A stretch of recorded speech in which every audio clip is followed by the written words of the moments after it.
Binabantayang LPA, isa ng bagyo. Isa ng ganap na tropical depression ang binabantayang low pressure area sa kanlurang bahagi ng Luzon.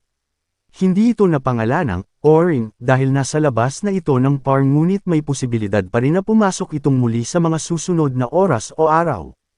Malayo man sa kalupaan, patuloy nitong hahatakin ang habagat na posibleng magpaulan sa malaking bahagi ng Luzon at Visayas. Malaking bahagi ng Luzon, maulan dahil sa habagat. Weather update para sa Luzon. Pag-asa Rainfall Advisory. Sistema ng panahon, Southwest Monsoon. Inaasahan ang mahina hanggang katamtaman na pag-ulan na may kasamang malalakas na buhos sa mga sumusunod na lugar. Tarlac. Natitirang bahagi ng Zambales. Kasalukuyang nakararanas ng mahina hanggang katamtaman, na may paminsan-minsang malalakas na pag-ulan ang mga sumusunod. Rizal. Laguna.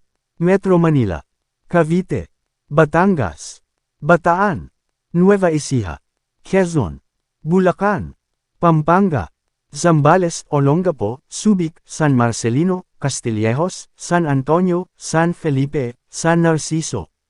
At posibleng makaapekto rin sa mga kalapit na lugar.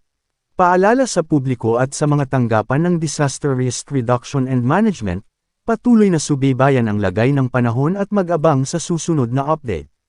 Thunderstorms, patuloy na nakakaapekto sa Metro Manila at karatig lugar.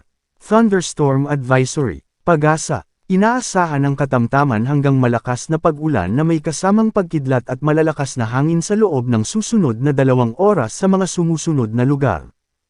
Tarlac, Bataan, Pampanga, Bulacan, Cavite. Samantala, kasalukuyang nararanasan ang malakas hanggang matinding buhos ng ulan na may kasamang pagkidlat at malalakas na hangin sa mga sumusunod na probinsya.